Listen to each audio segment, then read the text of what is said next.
More than 5,500 years ago, on a larger-than-average planet orbiting an unusually large and stable star, there existed 4 empires all vying for power in a land called Mesopotamia.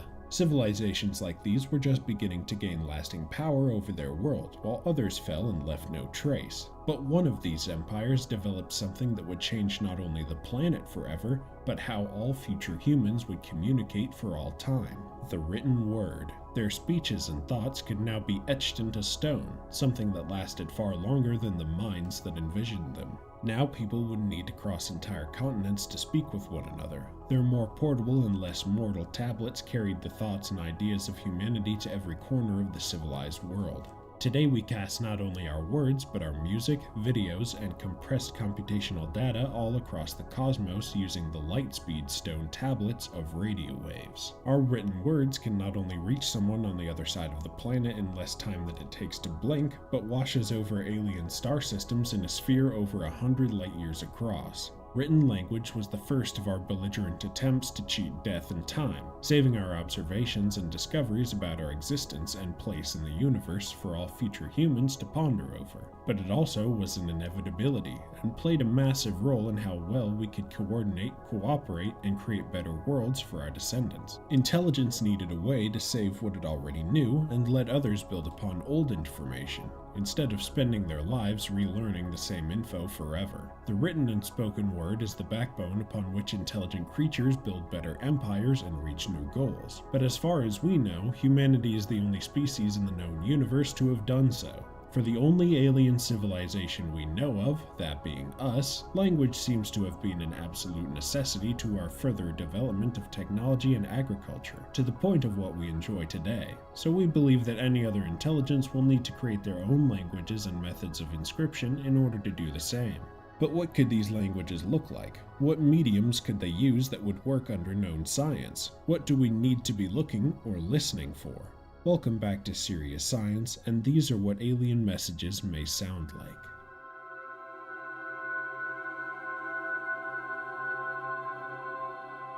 To begin theorizing about how aliens would speak to each other or even us, we will need to first consider their biology, as this will play a huge role in what method is best for them to use. I have already done a video on how aliens may evolve on worlds different to our own, and I'm rather proud of that video, so I'll have it appear in a card now if you'd like a deeper dive than what I'm about to say.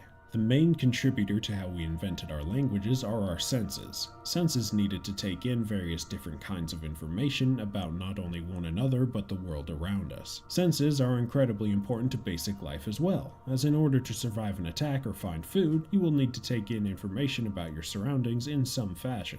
To survive, you will need to be aware of as much as possible in order to navigate and avoid threats, and these senses will most definitely be a part of any life that needs to survive on other worlds. But senses are not universal, even here on Earth, as our planet is not one uniform biome with no differences in terrain or threats. Ecosystems exist at the bottom of crushing seas, in the pitch blackness of caves, on open grassy plains in the safari, and everywhere in between. Life here on Earth has needed to devote time and effort into developing the senses most useful for each environment, and not all of them are shared by us humans. Sharks have a sense that allows them to detect the electricity that moves the muscles of its prey, and can smell minute changes in the water for miles around. Creatures like bats are nearly blind, as they live in dark caves or fly only during the night, but can use hypersensitive ears to detect changes in the topography similar to sonar.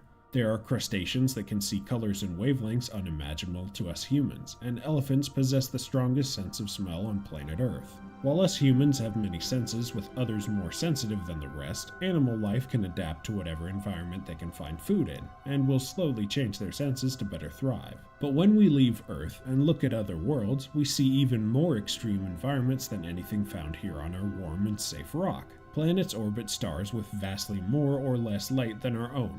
Poisonous clouds coat others in gases that would be deadly to most of our life, and differences in gravity or atmospheric pressure can drastically affect how life would need to shape itself to survive in them. Even here on Earth, there are creatures that live in boiling water or caustic pools of sulfuric acid. Who's to say life on other worlds couldn't do the same? So, what senses could arise on other worlds that would be useful for communication?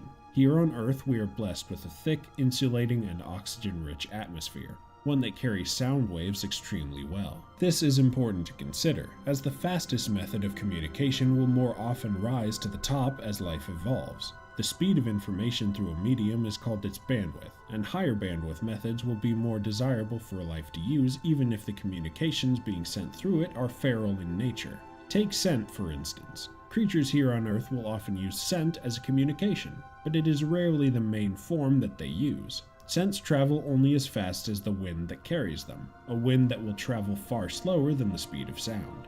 And scents will take time to fade away for new ones to be applied. If a creature wants to communicate using scents, it will need to wait for the previous one to fade before introducing a new one that conveys a different concept. But this is also beneficial when a long-lasting message needs to be left somewhere, like a dog marking the territory its pack occupies. But it is a poor way to quickly tell other animals that danger is near. Visual cues are often used in the animal kingdom, as eyes use light to receive information around their surroundings and other creatures, light being the literal fastest transmission medium in the known universe. Visual communication, while present in humans without hearing, is widely used by nature, especially after the introduction of sexual reproduction, one of the other more important inventions life has constructed in order to promote diversity and competition.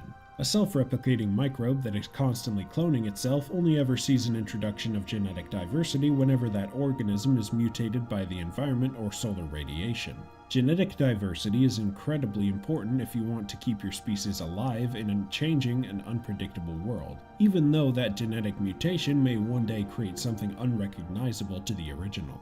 Once two organisms were able to share their genetics with one another, the chances for mutated DNA to change the new animal into something that may be better suited for survival was doubled. This new form of reproduction also included the necessity of competition, creating even more amazing forms for life to take on. Now an animal couldn't just clone itself, it needed to attract a mate while becoming strong enough to keep that mate away from others of its species. This is the main reason why flowers have taken on such incredible colors, why birds have developed intricate dances and plumage, why life became visually beautiful.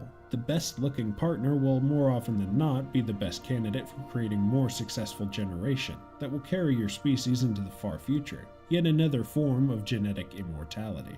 But why is any of this important to how aliens could talk to one another? Well, we will need to take into account how those aliens have evolved from simple animals into thinking, reasoning beings, and the methods of how those initial animals fought for not only domination of the food chain, but for how they mastered the senses needed to intake as much information as possible. So, here we are, several minutes behind the beginning of this video and just now able to theorize on alien languages. What could they look like? Well, if their world is similar to ours, their methods of their communication may be just as similar, using spoken sounds or visual cues to relay information at the speed of which those two mediums carry them. But the atmosphere of a planet will change many things about how sounds, well, sound. Thicker atmospheres will lower pitches, but will also increase the speed of sounds traveling through them. Lower-pitched sonic environments will necessitate the evolution of ears designed to take in as much of the slowed and longer wavelength sounds as possible, venturing farther into infrasonic detection than even the most sensitive ears on our world can. They may be relegated to using sounds that are more detectable as physical vibrations than audible noises, literally being felt instead of heard. This could create creatures with highly sensitive skins that act as pseudo-ears, their entire bodies becoming sonic detection organs. This will also be influenced by the wavelengths of the sounds they are trying to become aware of, as if a sound has a longer wavelength, it will need a larger surface area to be heard. Ears could expand to become massive organs the size of torsos, or become a patchwork of organs all across the creature, to relay as much of that stretched sound as possible back to the creature's brain. But how can we be certain that aliens will evolve the ability to hear at all? Well, an atmosphere around a planet is thought to be a crucial element for life to arise, as they not only disperse molecules needed for life to burn, but protect the surface from deadly solar radiation. Even here on our world, so distant from our sun, all life on Earth would be sterilized within a few minutes of sustained sunlight raining down unimpeded by an atmosphere. Only about 2% of the damaging ultraviolet light our sun blasts into space lands on the surface, the rest of which is reflected or absorbed, and even this 2% can cause serious issues like tissue damage or cancerous mutations. It is hard to overstate just how chock full of extremely energetic radiation space is filled with, all of which is capable of decimating all life as we know it. While there are bacteria on our world that live off of or can survive in radiation-baked ecosystems, they can only take so much, which is already much less than the normal amount found in space, and are also weaker to ultraviolet radiation than the rest of the kinds they are regularly subjected to. Stars not only provide the warmth needed for life to exist, but also throw devastating amounts of deadly radiation, plasma, and intense swaths of light in every spectrum out in every direction at all times. Whatever world can protect its surface from the same star that created the life in its solar system will only then be able to host long-lasting biomes. These atmospheres are not all created equally, or even from the same gases, but it is believed that oxygen will be one of the only elements capable of supporting advanced and complex life forms, as before oxygen existed here on Earth, life could only grow as big as an amoeba. This is because oxygen is a kind of free food for life, used in processes that require the combustion of molecules into usable energy. If a world does not have a constant source of locally produced oxygen, it will most likely only be able to support the most basic forms of life, forms that wouldn't be able to comprehend communication, let alone practice it in ways more intricate than hunting or mating. So, sonic communication through an oxygen atmosphere looks to be a solid start for how advanced life would communicate with one another, but this is only the beginning of how such planets could differ from our own. If life finds success in darker or airless environments such as caves or underwater, their transmission methods will change from our own. Sound still travels underwater, faster than air actually, and can cover thousands of miles if the creature is speaking loud enough. But visibility drops drastically, as even the clearest of oceans can only have a visibility of 200 meters, a far cry from the many miles we can see above the waves. Sexual reproduction will also compete using colors under the surface, as it has here on Earth, but visual communication using gestures or warning motions will be extremely limited. But here the environment changes in another interesting way. Remember how I said that sense will need a long time to dissipate in the atmosphere? Well, now sense can do so more quickly while also sweeping a larger area using currents. Most life in the sea is adverse to using sense to communicate, as those same scents will carry for miles around notifying predators to your position.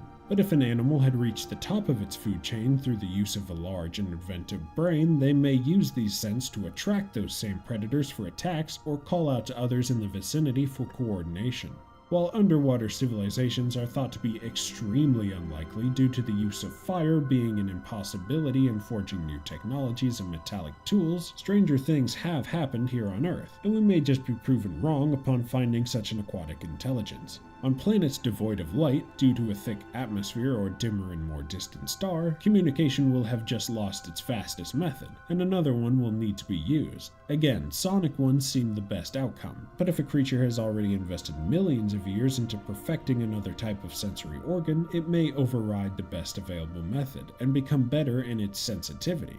Touch is another sense that an animal will most likely evolve, as it is useful in determining the kinds of environments it finds itself within, as well as warning against dangerous objects. Touch-based communication may evolve on lightless worlds or on ones that life can only take hold in underground caverns. While this method will immediately convey sensory information between two creatures or one in the environment, those creatures will need to be in direct contact for one another in order to speak, decreasing the bandwidth drastically. Conversations with such creatures may be slow and intimate, perhaps even impossible if we cannot understand what kind of touch means what, or what area conveys what concept. This method will also be incredibly difficult to translate into radio, as radio waves are one of the best methods of space-bound communication, second only to neutrinos, which also leads into another method aliens could use that may be undetectable to us, the use of particles themselves. Radio is a relatively basic technology to develop, as it is incredibly useful on or off-world, but creatures that evolve organs capable of sensing and decoding such wavelengths may arise on worlds insulated against the receiving of such waves from outer space, decreasing the noise needed to penetrate in order to send and receive a message.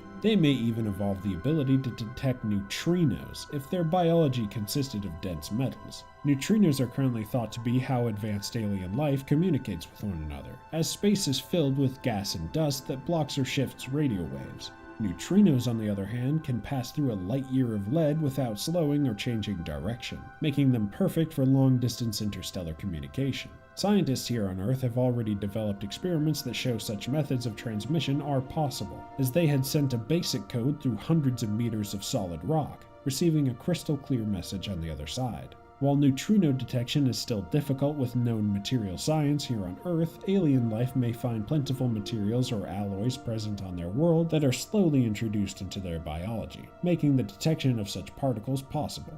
But if all of these methods are possibilities, then what could their actual language structures look like?